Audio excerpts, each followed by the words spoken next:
ધારાસભ્ય તરીકે વસાવાથી આજે છોટાઉદેપુર જિલ્લાની મુલાકાત લે છે. તમામ મુદ્દે આપણી સાથે ચર્ચા કરી છે. Anand Patel, Voice of India Gujarati News, Chhotaudepur. ધન્યવાદ. તેમના સાથે ચર્ચા કરીશું ત્યારે આપણા સાથે ડેડિયાપાડાના ધારાસભ્ય ચેતરભાઈ વસાવા છે. તેમના સાથે મારી વાત કરી. ખાસ કરીને ચેતરભાઈ, આજે મિશન વિસ્તાર શું મહત્વ છે ને કાર્યકર્તાઓને શું કહેવું?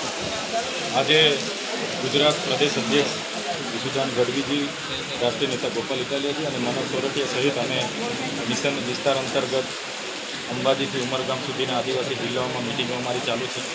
આજે તમે જોયું હશે અમે છોટાઉદેપુર ખાતે આવ્યા છે. આટલો વરસાદ છે, લોકો ખેતીના કામમાં વ્યસ્ત છે, છતાંય યુવાનો, વડીલો, તમામ પદાધિકારીઓ અહીંયા ઉપસ્થિત રહ્યા છે.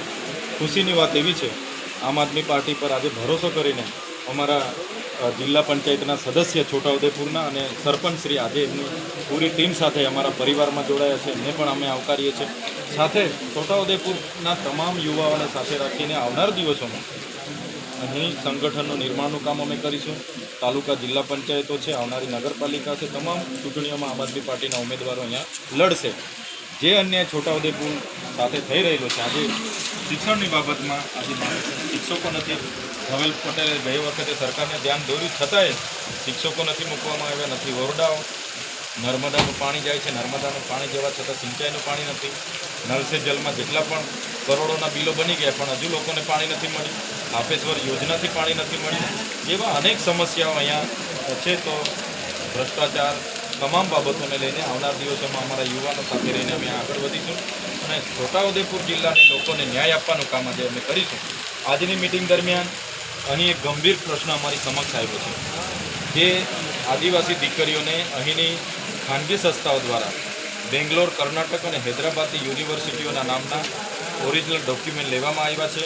3 વર્ષ સુધી એ લોકોને એક્ઝામ આપવા દેવામાં નથી આવી અને એમની સ્કોલરશીપ પણ આજે નથી મળી અને ઉપરથી 50,000 રૂપિયા એટલે 3 વર્ષના 1.5 લાખ રૂપિયા એમની પાસે ઉઘરાવવામાં આવ્યા છે. દીકરીઓ પણ આજે આવી છે. ત્યારે આવી જ રીતના બહારના લોકો, NGO, ટ્રસ્ટો બધા આવીને અમારા આદિવાસી વિસ્તારોમાં જે કૌભાંડો કરે છે, એકલવ્ય મોડલ શાળામાં એમનું ટેન્ડર મહેસાણાથી ભરીને અહીંયા શાકભાજીની, મહેસાણાથી શાકભાજી, એટલે આ બધા કૌભાંડો જે સ્કેમો ચાલે છે એમની સામે આવનાર દિવસોમાં અમે લડીશું. ખાસ કરીને તમે દાહોદ ગયા અને દાહોદમાં તમે DCFની જે આત્મહત્યા છે તેમજ નિવેદન રિંગ શું બાબત છે?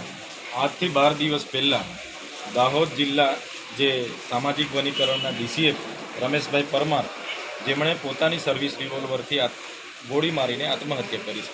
આ આત્મહત્યા નથી. 100 એકરની જમીન એક ભાજપના નેતાના નામે કરવાની દબાણવશ થઈને એમણે ના પાડી કે ભાઈ મારાથી ના થાય, હું આવી રીતના ગેરરીતિ નહીં કરી શકું. તો એને ખૂબ દબાણ કરવામાં આવ્યું.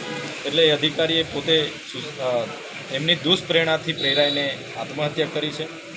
એ જ ઓફિસના બીજા એક કર્મચારીએ હમણાં 5 દિવસ પહેલાં આત્મહત્યા કરી છે અને એક મહિલા કર્મચારી પણ સુસાઇડ કરવાના પ્રયાસો કર્યા પણ બચી ગયા. તો વિચાર કરો, દાહોદમાં નેતાઓનું કેટલું દબાણ હશે કે ક્લાસ 1 ઓફિસર, IFS ઓફિસર પોતે આત્મહત્યા કરે. તો મારી તો આપના માધ્યમથી કલેક્ટરને, ત્યાંના SPને મારે વિનંતી છે, તમે આમાં CDR તપાસ કરો. મોબાઈલમાં કોનો ધમકી ભર્યા ફોનો આવ્યા, કોણે શું કીધું, મોબાઈલનો ડેટા FSLમાં મોકલે, એનો રિપોર્ટ જાહેર કરો અને એમના પરિવારને ન્યાય મળે એ અમારા પ્રયાસો છે. યોગ્ય તપાસ નહીં થશે, એમના પરિવારના લોકો એકવાર મળી ગયા છે, ફરી પણ મળવા આવવાના છે. યોગ્ય તપાસ નહીં થશે, પરિવારને સાથે રાખીને આવનારા દિવસોમાં આગળ અમે વધીશું. એમને ન્યાય મળવો જોઈએ. બિલકુલ, આ હતા જે ધારાસભ્ય ચેતરભાઈ વસાવા. તેમના સાથે આપણે તમામ મુદ્દે ચર્ચાઓ કરી છે ને તેઓ જણાવી રહ્યું છે કે જે રીતે જે આદિવાસીઓને જે અન્યાય થઈ રહ્યો છે તેમને આગામી દિવસોમાં જે પણ લડત લડવાની હોય, જે પણ ન્યાય અપાવવાનો તેઓ સક્ષમ રીતે તૈયાર. રફીક મકરાણી, નિર્ભય ન્યૂઝ, છોટાઉદેપુર. ધન્યવાદ.